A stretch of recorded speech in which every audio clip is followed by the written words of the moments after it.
absolutely. Yeah, of course. No problem. All right, over here, Evan's going to tell us about being the wharf master.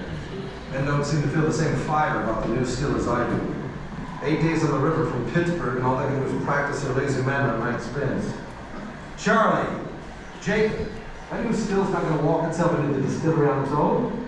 Pick up the pace, man. So it's here. Aye, Hannah. Now if they can only get it into the distillery. I say it's arrived. Indeed it has, James.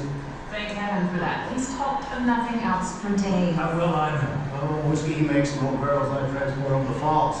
So it's a big deal to me too. Just wait till you see it in action, James. It's huge. It's brilliant. You need a hand there? Yes. No, sir. With it. What are you going to do with another stiller? Why, make more whiskey. Right now, best I can do is 223 gallons from the cooking. But with 3 stills up and running, I can make 464. Think of it. But Evan, you're already making more than anyone else in town. That's right. And just you wait. Charlie and I already have ourselves a plan. Don't we, Charlie? Sure do. Well, water's up now, Evan, so it's safe to shoot the falls. Get that new whiskey in barrels. Lots of thirsty folks down in New Orleans. Thirsty folks everywhere, Jay. Aye. Excuse me, sirs, but I'm looking for the wharf master. Well, you found him? Well, all right. The captain says I'm to give this to you, sir. That boat down there, the one at the port. Obliged. Make sure they don't go in your pocket, Williams. Williams here's got himself a new still, Reuben. He doesn't need to fill some town's money. I seen it. Whiskey won't be no good, though. Can't be quality when it's that big a batch. Never knew you'd be choosy about where you get your whiskey, Easton. Just you wait, Reuben. I'll see you get the first drink. Then you be the judge. Sitting back a few times. Well, that guy Ruben's really something, right? Yeah, so welcome to Louisville. We were here in the 1790s. At this point, we have a population of about 200 people. In front of you, we have the Ohio River. The Ohio River runs about 981 miles long. Runs from around the Pittsburgh area, goes down and dumps into the Mississippi. From there, it's going to go down to New Orleans. That's where we're going to see a lot of traffic of our goods along this river. So, at this point, the United States is in its teenage years as a country. So, a lot of our major cities are going to be on the coast or they're port cities, right? So, why, kind of in the middle of the woods, are we getting this town of Louisville that's really popping up and flourishing the way that it is? The reason for that is just around this bend here is the largest natural obstruction on the Ohio River. It's about a mile down the road from here, and it's called the Falls of the Ohio. Falls of the Ohio, it's a set of limestone rapids. It's about 2.5 miles long and gradually descends 26 feet. Now, it's nothing like Niagara Falls. You're not just going to fall off a cliff, right? But if you're not careful, you can really mess your boat up. So that's where the town of Louisville and the wharf master really play a key role. Here's what's going to happen. These boats are going to float down this Ohio River, and they're going to park their boat here in Louisville. They're going to pay the wharf master a fee. That fee is going to go straight to the town of Louisville, and then they're going to unload the goods off of that boat. That boat is now going to float just a little bit higher in that river. Then they'll take those goods, put it on carts, and wheel it through town past the falls. At this point, we'll wait around, wait for some heavy rain, or during the springtime, where that river level is going to rise up. Right, it's going to rise, and it would be safe to do what's called shoot the falls. Shooting the falls, essentially all that is you take that boat and you traverse those limestone rapids. Most of the time, these boats were able to make their way across. They would load up on the other end of the falls and make their way down to New Orleans. A lot of other times, they wouldn't be so successful. Their boats would get torn up. Those people were then Louisville residents. Where else are you going to go? Right? Sure. So we did learn a little bit about Evan Williams. You guys learned that he was the first wharf master of Louisville. He served for 2 years in that position. He also was the first commercially licensed distiller in Kentucky. He actually started distilling in Wales. He's a Welshman. Started that art over there and brought it here. And a lot of other farmers were doing this at this time too. He wasn't the first guy to take corn out of the ground and start distilling it, but he was the first licensed guy to do it here. So he was known for selling his product over here at this general store, his corn whiskey, for about $15 for half a pint. And today's money, we can equate that to about $300. Yeah, so a lot of money for his product. He also, not only was he doing all these things, he was actually a stonemason. So that was his original job. He built the first courthouse, jail, and distillery in the city. In a second, we're going to pass through a replica of what his distillery would look like. And in the next room, what we're going to do is we're going to check out how we distill our products today, see what that process is like. If you look at the distillery over here on our right, as we pass through there, take a mental image, take pictures if you like, feel free. And then in the next room, kind of see what's similar, something that's similar in the process. When we go through this door, I want you guys to hang out to the left, up against this rail, and on the right, the video is going to play. So if you guys follow me this way.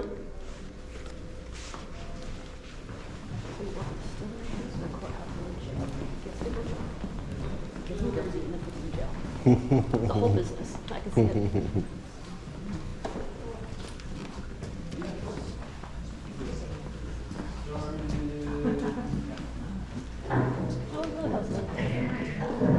Yeah, that was the one he was carrying.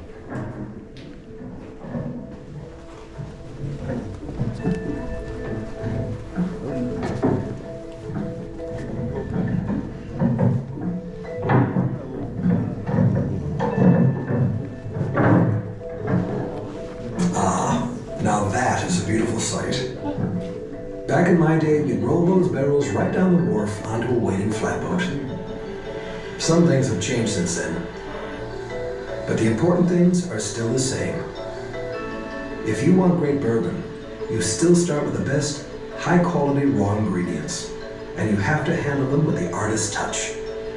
Corn takes up the lion's share, has to by law. If a whiskey's not at least 51% corn, it's not bourbon. Then we add rye or wheat to round out the flavor, and barley malt to add sweetness and kickstart the natural fermentation process. All our grain comes from family farmers we've been working with for generations. Every truckload's inspected and tested to ensure superior quality. Then the grains are loaded into silos. To make fine bourbon, you've got to mill each of the grains into a fine meal, like flour, that's then weighed to exacting specifications. Our central Kentucky limestone filtered water is so pure, it's perfect for making bourbon whiskey, as it adds minerals and filters out iron. Each grain is added in a particular sequence, at the specific temperature that brings out the best in its flavor. Then the mash is cooked for 2 hours. While the mash is cooking, we add a portion of yesterday's batch, called backset.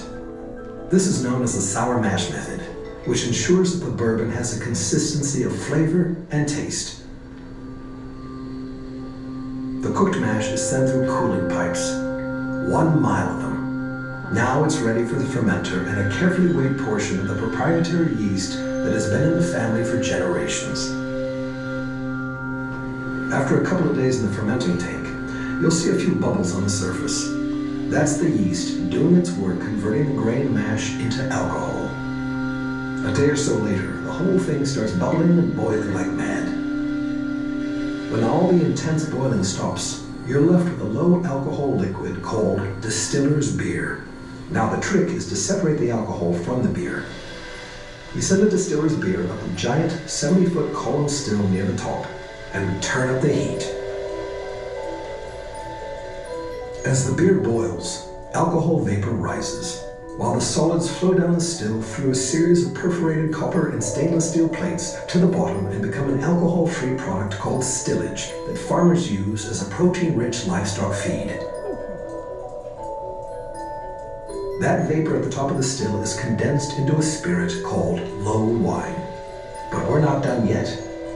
Our bourbon is distilled for a second time to purify it and raise the proof. We do that in a smaller still called a doubler. The low wine is heated again until the alcohol re-evaporates, and that vapor rises again and is cool in the condenser. The alcohol is now a pure, clear liquid known as high wine. Although some call it white dog, we call it new make.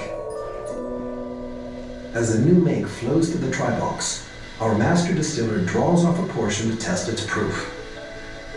By law, new make has to come off the still at 160 proof or less in order to be called bourbon. The way we figure that out is through a process called gauging. Then we use more pure limestone water to reduce the whiskey to 125 proof for barreling. As important as the skill and artistry of the master distiller are, a lot of what makes bourbon bourbon happens in the barrel. Back in the early 1800s, bourbon lore has it that a Baptist preacher and distiller named Elisha Craig figured out if you could char the inside of a new oak barrel, whiskey that's resting there develops the distinctive color and flavor we now call bourbon. We still age our bourbon naturally, in traditional open rick warehouses that aren't temperature controlled. As our bourbon ages and the seasons change, the whiskey seeps through the charcoal to the red layer beneath, where it marries with the caramelized wood sugars. The longer in the barrel, the deeper the color and more intense the flavor. Once the barrel's filled and the bone is hammered in, all we have to do is wait. Mother Nature does the rest. All right, if everybody would take 2 big steps forward and turn around for me. Whoa. Oh. Oh, Ooh, look at that. yeah.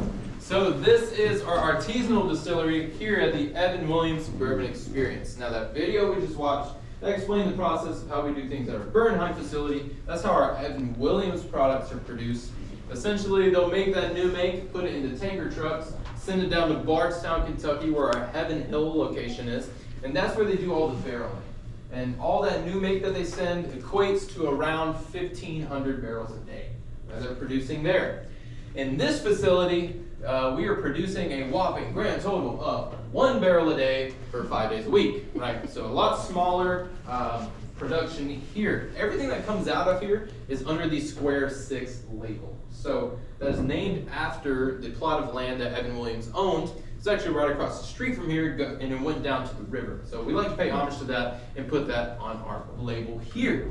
I'm going to walk you through the process here a little bit so you can go home and do it yourself. We have our cooker downstairs, right? So that's where we're going to cook those mashes there, cook that mash up, cook those grains, get that ready to come up here. Then once it's done cooking, we'll send that mash up into one of these 2 750-gallon fermentation tanks. That is where the yeast is going to be added to that mash. What that yeast is going to do is going to eat that sugar that's in that mash, and it's going to create carbon dioxide, heat, oh, that was awful, heat and alcohol, right? So after about 3 to 5 days, we're going to get a low alcohol liquid called distiller's beer. We're going to take that distiller's beer, put it over here in this first copper pot still on the left here. That is called our beer still. We're going to put that in there. We're going to crank up that heat, and what that's going to do is that's going to take the alcohol and turn it into a vapor. It's going to turn that vapor is going to go up into that column there. It's going to go over to that tube over here on the left. That is called the condenser tube. So essentially what that does is that takes that alcohol vapor and cools it down into a liquid. It's going to come over here in this first try box on the left here as our low line. It's about half the proof that we want, and there's imperfections and impurities that we don't really want in there. So what we're going to do is we're going to distill it again. We're going to take that low line, put it into the smaller pot still here. That's the whiskey still. Take that, do the same process, heat it up. Those alcohol vapors will rise up through that column, go into that right condenser tube. This is a little bit smaller. It's going to cool that vapor down again, and it'll come into this right try box here as our high wine, or that new make. So here's where we get into those laws of bourbon. That new make cannot come off of this still any higher than 160 proof. Other whiskeys can go up to 190, but for bourbon, it cannot be higher than 160, right? So we pull ours off the still around 139. We keep it around there pretty consistently, but we like the flavor profile of that, and so we stuck with that. Over on that left side, we actually have that gauging tank. I don't know if you saw it over there. That's where we proof it down to 125. 125 proof is a limit that it can go into a barrel to be called bourbon. It has to go in at 125 proof or less. So at this point, this is where I have my shameless plug. I have to talk about our Square 6 product, right? So we are fortunate today. We actually got our Square 6 product, our high rye bourbon, back on the tasting today. We actually were missing labels for a while, but we just got those back, so you guys will be able to taste some of that Square 6 product today. We also have a wheated bourbon in the shop, and a high rye whiskey that we have available for you. I highly recommend those. My favorite is the wheated bourbon, but we're going to be trying the high rye bourbon today. Also, once we get out of here, the bar will have done their last calls and everything. But if you're in town for the next day or so, check out the bar on the 3rd floor. They've got a lot of cocktails and flights using our Square Six products and other products under the Heaven Hill brand. Highly recommend checking them out, okay? We can step in here. This is our simulation rick house.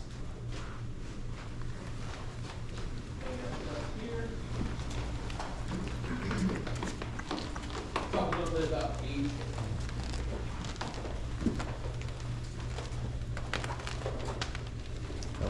You can go ahead. You're good. Come on in. Get to know your neighbor. Right? Oh, I know him. Yeah, so this is our simulation rick house. This would serve as an awful rick house because it's AC and heated, right? It's cool, AC. And we like that natural temperature fluctuation in that open air heating and cooling that the natural weather gives us, because what that does is that makes that new mate go in and out of that red layer of that barrel. To be called bourbon, it has to be stored in a brand new charred oak container. We use the barrel, said if it ain't broke, don't fix it, right? Over here we have a chart. It has a level 1 to a level 4 char. That is the level that most distillers use. Most companies use a level 1 to a level 4. We use a level 3 char. That's about 40 to 45 seconds of flame to that barrel, right? So we're shooting fire through that barrel and it's essentially cooking that barrel, right? If you go to our other artisanal distilleries, it's a lot harder to find, but it can go up to a level 7 char. It's over 1.5 minutes of that flame to that barrel, right? So it's going to be a lot smaller batch, a lot smaller production of that, but just want to let you know it does exist. So, like I said, down in Bardstown is where we do our barreling, right? And that's also where our rick houses are. We have over 70 rick houses and over 2 million barrels of bourbon aging today. So a lot of bourbon going on, right? So 53 gallons of that new make goes into one of these barrels. Whenever we put it in that rick house, wherever it ends up, that's where it's gonna stay, right? Until we come pick it up, we're not moving it, we're not rotating it, we just put it there and that's where it is till we get it, right?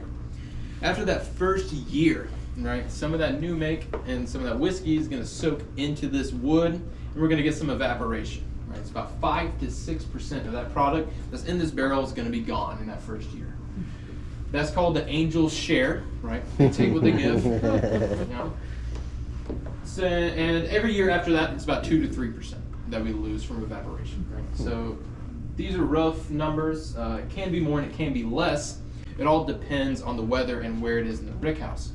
Most of the rick houses are 7 floors, right? And there's about a 15-degree temperature difference between the top floor and the bottom floor, right? So a lot of our younger bourbons are going to be up towards the top, and a lot of our older bourbons are going to be towards the bottom. Because if we have a barrel that we age at the top, let it sit there for 23 years, and we go to open it, it's going to be empty, right? Someone's getting fired, right? And nobody likes an empty bourbon barrel. We want something in it, right? So a lot of our older bourbons are going to be down towards the bottom. So now we've talked about that aging process a little bit. Now we got to talk about everyone's favorite topic, taxes, right? We all love taxes. We love when that time comes around, especially here in the bourbon world, okay? That first year that this is in that rick house, these barrels are taxed for that 53 gallons of new make that goes into this barrel, right? So we pay those taxes. Every year we pay taxes on that barrel that it sits in that rick house. Let's use an example of our 23-year-old bourbon, right? So we got about 1/3 of that barrel left in that of that whiskey, of that bourbon.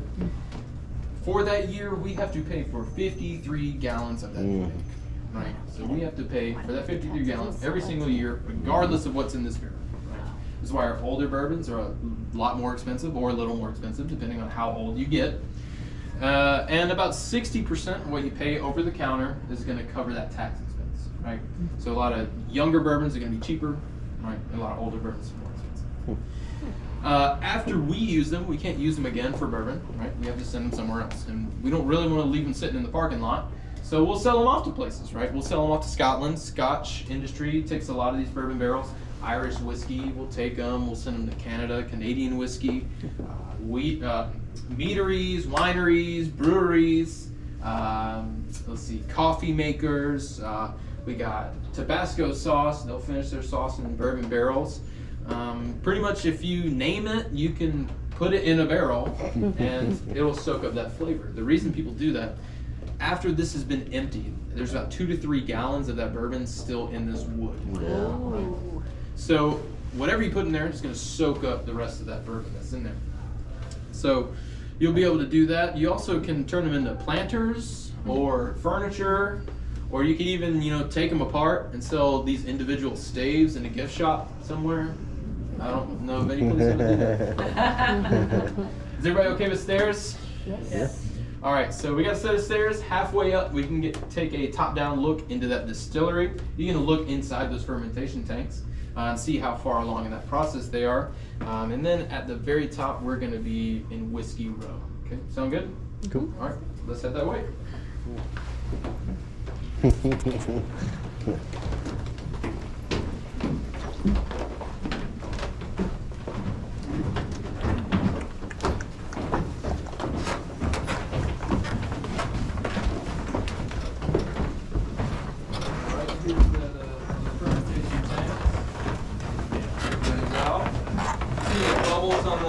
There.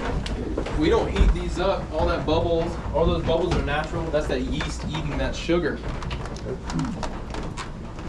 Over here we have a sniffing barrel. I'm looking to trademark and patent that term. But if you smell It's it, strong. it smells like bourbon, right? Oops, sorry, get out of your guys' way here. That's good. Oh, that was that. That was when we saw that. Yeah, yeah. Okay, yeah, If you true. guys are ready, we can head this way. Oh.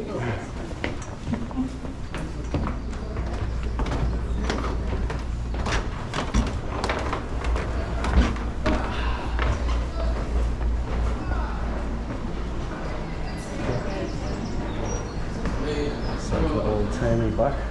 We'll hang out on this side here. We'll stop right about there. That'll work. Just so we can fit everybody up here. We'll get started once everybody's back.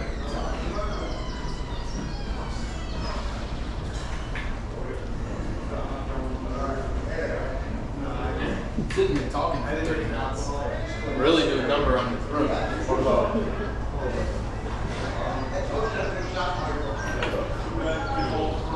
I recreated it. Right? You guys the last group? Yeah. Okay, cool.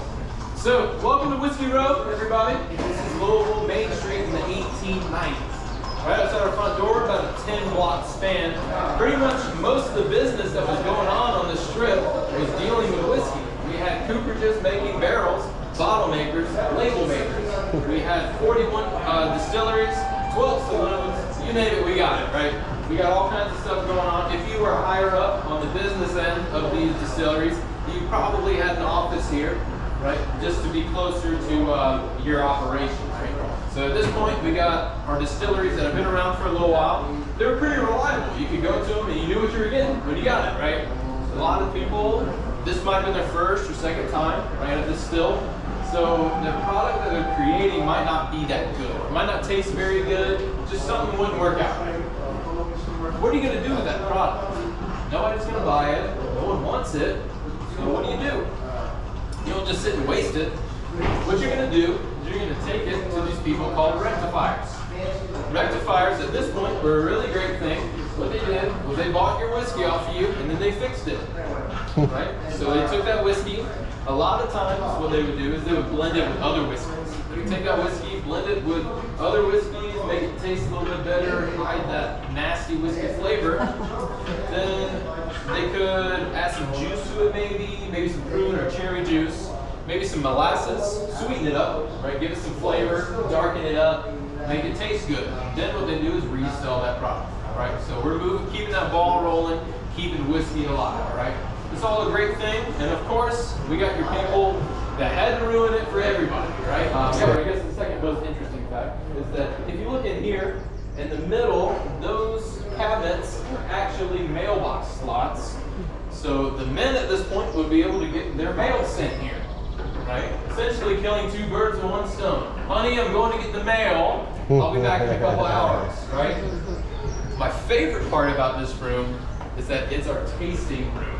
right? I know you never saw it coming, but if you guys are ready, any seat that has bourbon, that one's for you. All right. So if you guys have a seat anywhere you like, All of them. yeah, all of them, right? We have ice water over here on the left if you guys want some. Thank you. Yeah, I didn't come here. Hey, yeah, I just ran right in. I did just run right in. Want some water? I do.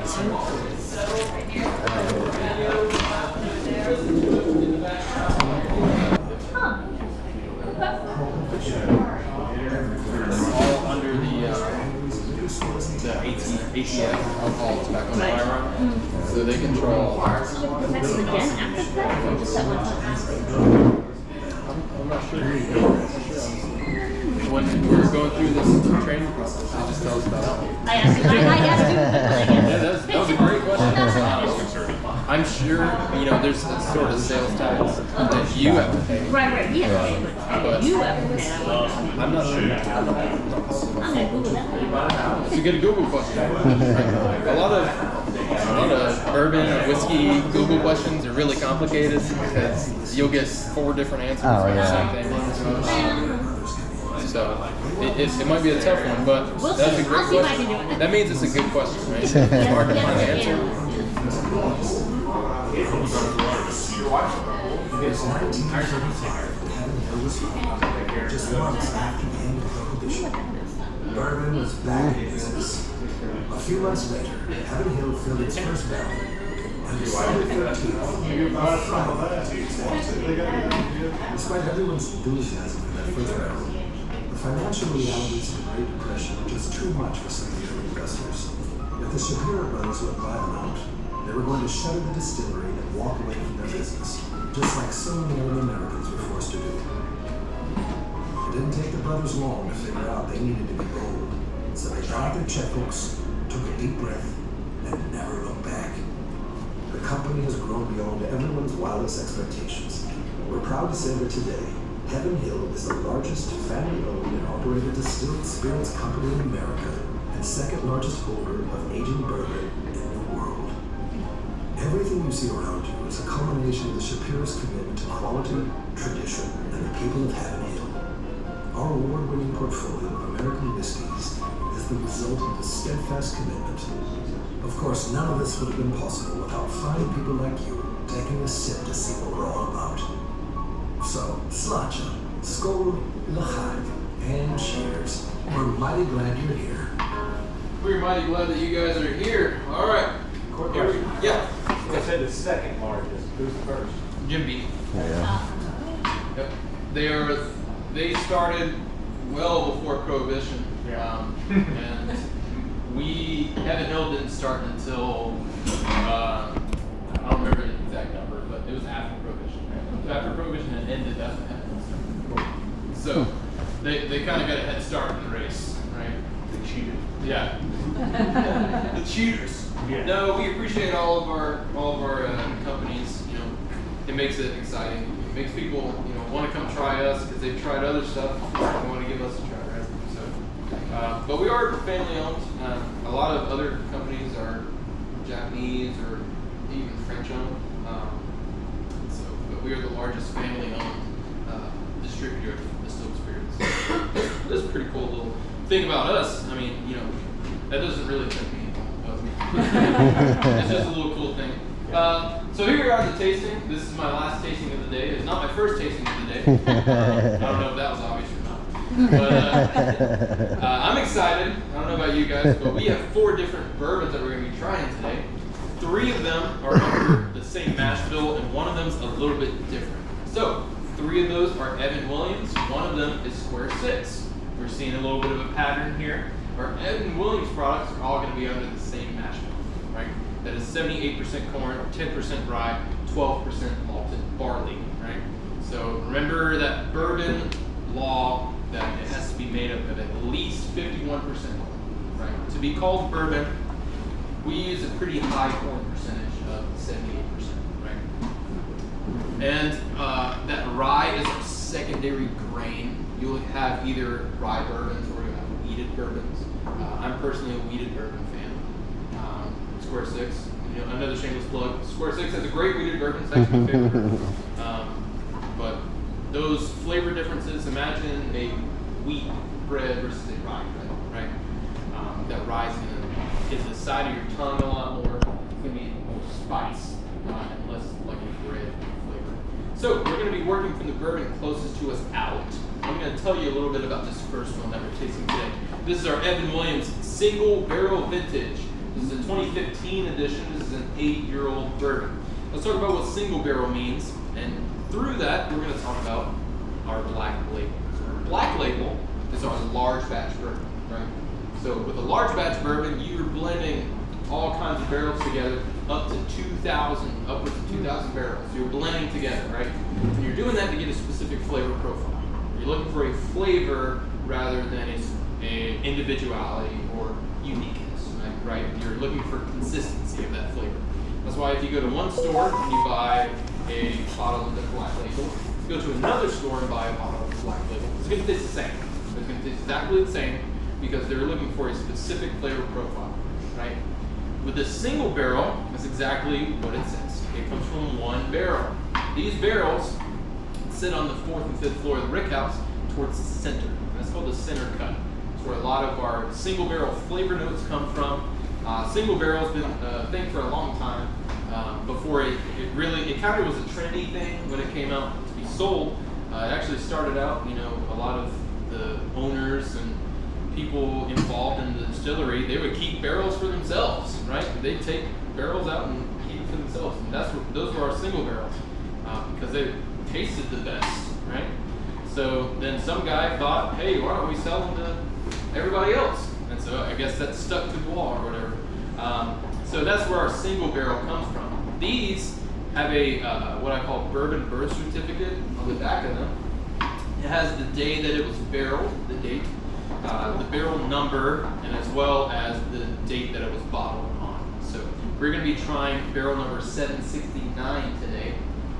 But if you go to the store and find this, and it might have a different barrel number, say it has 203, right? It's going to be a little bit different flavor profile. Each barrel is going to be a little different, right? So let's take a look at this. Again, I said this is an 8-year-old bourbon. Hold it up to that light. Nice amber gold color, right? Give it a nose. Now, be careful not to just stick your nose in and sniff. Right? You'll get a lot of alcohol when you do that. What I want you to do is take your nose, put it over that glass, and then part your lips, and then just breathe in. That way, it gets across your taste buds. Oh, yeah. Okay. And you can taste those smelling notes. You can taste that caramel. You can taste the vanilla. You're associating that smell with the taste. And now, you know, I've had it sitting in front of you for so long. I've been torturing you. We got to try it, right? Cheers, everybody. Cheers.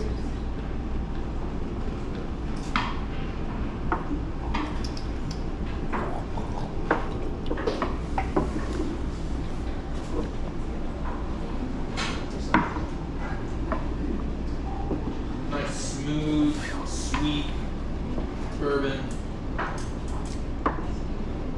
If this is your first drink, it might hit you pretty hard off the bat. You feel that burn? Did anybody get that burn in their chest? Yes. We call that the Kentucky hug. It's like a hug you from the inside out, let you know you're loved, right? Make you feel loved. So this is 86.6 proof. And as we move on through the tasting, the proof is going to keep going up. Right? So by the end of this tasting, we're going to be feeling pretty good. Right?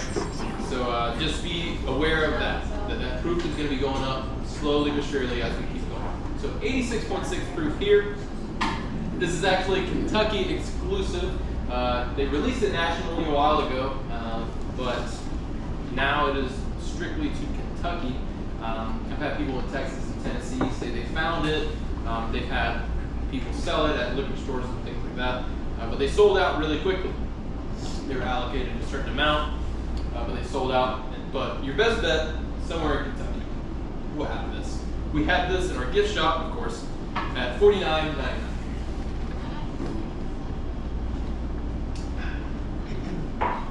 So, bourbon number 2. we are going to be moving on to our Evan Williams Masters Blend. So this one's pretty unique to this building. It's going to go up in proof. It's 90 proof. This one's pretty special for the tour here. So back in 2013 when we opened up, we didn't have our Square 6 products yet, right? Because they had to age. So we didn't have anything ready that was unique and special for our people taking the tour. So what our master distiller did is he created something just for people taking the tour. That is this Master's Blend, and it is a blend of 5 different Evan Williams bourbons. Right? It has our black label, it has our single barrel, it has some of our 1783 small batch bourbon, it has some of our white label bottled and bond, 100 proof, and they top it off with just a little bit of our 23-year blue label. Right? That blue label bottle, that 23 years, that's around a $400 bottle, and that we're mingling with these not $400 bottles, right? Much less than $400 bottles. So what you're going to get is you're going to get longer finish, and you're going to get a lot more smoky flavor. Let's take a look at this one first. See, it's a blend, right? So you'll see a bunch of different hints of color. I get darker in the back, darker amber, and then I get a nice bright gold in front. Give it a nose, I get butterscotch. Maybe some baking spices. So in front of you, we've got some water droppers. What I want you to do is I want you to take a sip of it. That's drinking neat, right? Take a sip of it.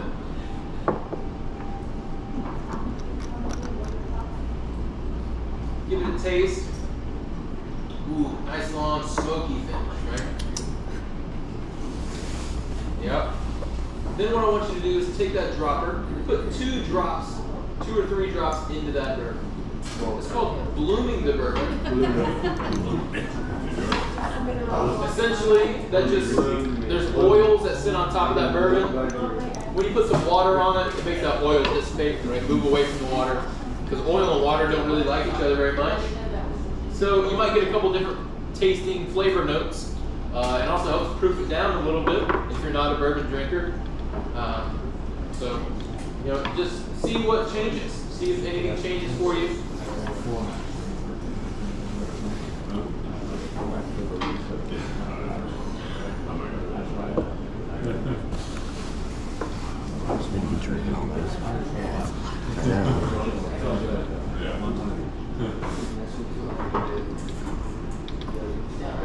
Did we notice any differences? Or? It wasn't as good. Wasn't as good? Once you add the water, it ruined it. It ruins it. But yeah. It's good without the water. Yeah. I thought my hose. Well, burned. I Without the water, thought. right? You have to wait. Without the water, it's better. Yeah. I mean, everybody has different, you know. My palate isn't good enough for the water. Broken, you know. It doesn't work. So this is unique to this building. You're really only going to find it here. Otherwise, it's on the secondary market, and that price you definitely won't like.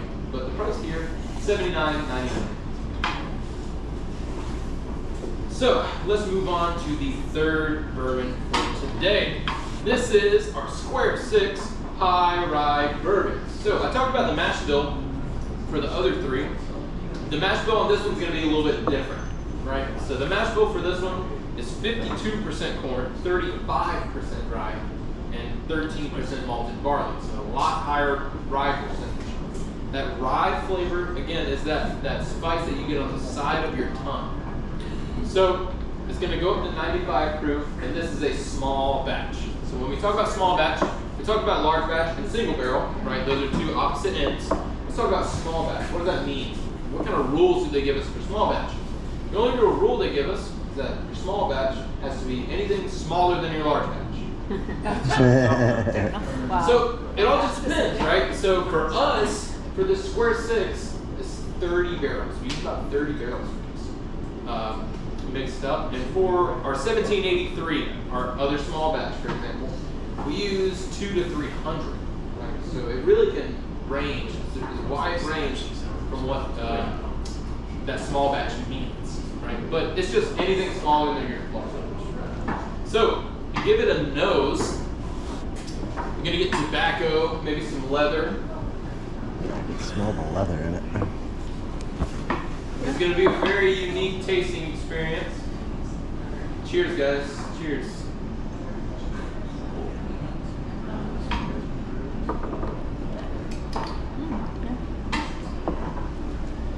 Not as strong as So the you other get that ones. burn up front, and you get this like burst of flavor. I get a lot of spice, that spice flavor. It's very smooth going down. Right? That finish is very smooth. What percent makes it rye? So, that, Like what percent of the mash makes it rye? so it's just whatever the secondary grain is. Okay. So a wheated bourbon is primarily corn with the secondary grain being wheat. And barley isn't really counted as that secondary grain, right? The secondary grain is the flavor grain. So it's that rye or wheat that we're using. So you could have a ton of corn and a little bit of rye. It's still considered rye. Rye for secondary. Yeah, it's still considered a rye bourbon. But this is a high rye bourbon, so that rye percentage is higher. Yeah. So that's our square six. That is in our shop at $89.99. So we're creeping up on price a little bit, but it's going to be really hard to find this anywhere else. I've heard somewhere somebody said they found it at Costco one time. I believe that. Costco has everything. I know. Somebody earlier today said they found it at Robert's, but you know, your best bet is here.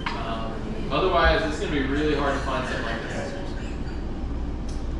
All right, so unfortunately, we're getting to the end of our tasting, the end of my time with you, and of course that means it's the end of my tasting as well, which makes me a little sad. But at least I get to finish it off with a bang, right? So we're going to be finishing off with our Evan Williams Red Label 12 Year. So let's talk about our age statement there. If you put an age statement on the bottle, that means that the minimum age bourbon that goes into this bottle must be what's on that label. So you can have 12, 13, 14, even 15-year-old bourbon in this bottle, but you cannot have 11-year, 11-month-old bourbon in this bottle. Right? So that's pretty interesting. You can also see, so the proof is going to go up. We've got 101 proof. They put a nice big and bold on there. That's what we're getting into. Wow. Another interesting thing about this bottle is that it's really only sold in 2 places, primarily. First place is in Japan. A lot of these are shipped over to Japan. Japan is the second highest consumer of bourbon in the world. They like to drink it, they like to make drink with it, they just can't make it. Right? In 1964, bourbon was named the native spirit of the United States, so it must be made here. So they don't mind paying that premium to get it shipped over there, so we'll keep sending it over there. Right? The other place that you can get this, if anybody could have guessed, is in our gift shop. Here's my sales pitch. So this is actually reserved for our tour guests only. So if you take the tour, you are allotted one of these bottles. Oh, that's the right? bottle. They're not going to be on the that shelf. one. They're going to be behind the counter. You have to go up to one of the cashiers, or even I can go grab you one. One of these bottles, you can get one per person, and it's $149.99. Goodness. So it's a pretty steep price on that bourbon. I figure if we're going to have an expensive bourbon in the shop, we might as well give it a try, right? Let's take a look at it. Nice deep red, right? Burnt copper. Burnt my mouth. Give it a nose. Give it a nose. I get chocolate covered cherries.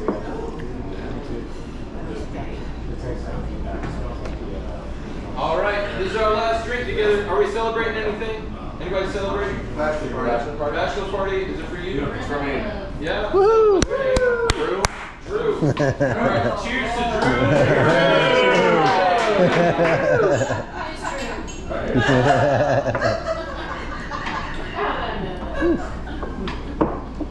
That was rough. Yeah, you get that. It lets you know it's 101 proof right up My front. mouth is tingling. Wow. But then that finish is nice and smooth. I get cinnamon, maybe some red hot candies. Wow. It did burn my mouth. My palate is not that sophisticated. My nose You got is. expensive My taste mouth's over there. not. the best one. I think so too. To me, I'm not usually a rye person, but I like this rye. I don't know. Drinking that $140 bottle stuff, huh? So the last thing in front of you is a bourbon ball. Oh. This is from Rebecca Ruth Company out in Frankfort, Kentucky. For these bourbon balls, they use our single barrel to make them. They are, unfortunately, alcohol-free. They're non-alcoholic, but they are made with dark chocolate, so they're good for you, right? Rich in antioxidants. So, yeah. They make other ones too. They make some with Jim Beam White Label. They also make some with, they have their regular bourbon ball. I'm not sure what bourbon they use for that though. Does the alcohol cook off and that's what makes it? Yeah, the alcohol cooks off. If they had any trace of alcohol in it, they'd have to put it on the box. Yeah. They like make it very clear. Because you know it's candy, you know, if you sell it to a kid, like, you know, you're gonna have some problems. It's got some alcohol. So they have to make it very, very clear if there's alcohol. Most of these packaged ones though, like we have some in our shop. The ones in our shop have a pecan on top. So we avoid that because of nut allergies and things like that. But the ones in our shop, they don't have any. But if they did, they'd have to Say it be very clear this has alcohol in it. All right, guys. It's the same with the dispensary. It has to be very clear that THC's in there. Did we have a good time? Oh, yeah.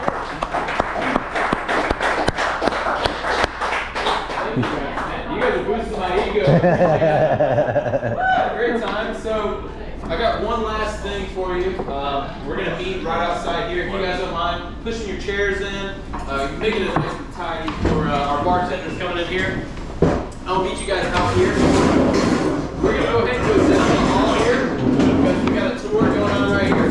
We're going to try and stay out there for you.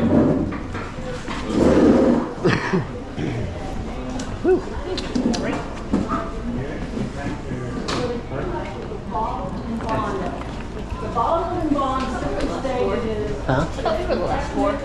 Last tour for him.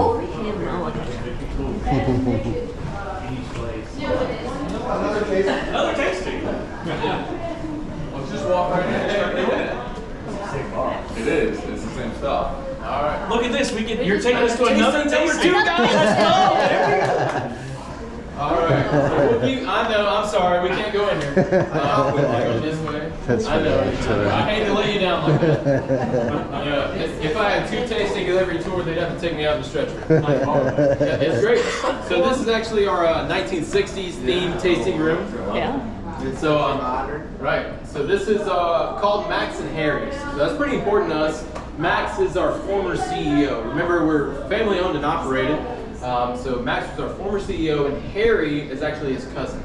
Harry is the visionary behind the Evan Williams Bourbon Experience.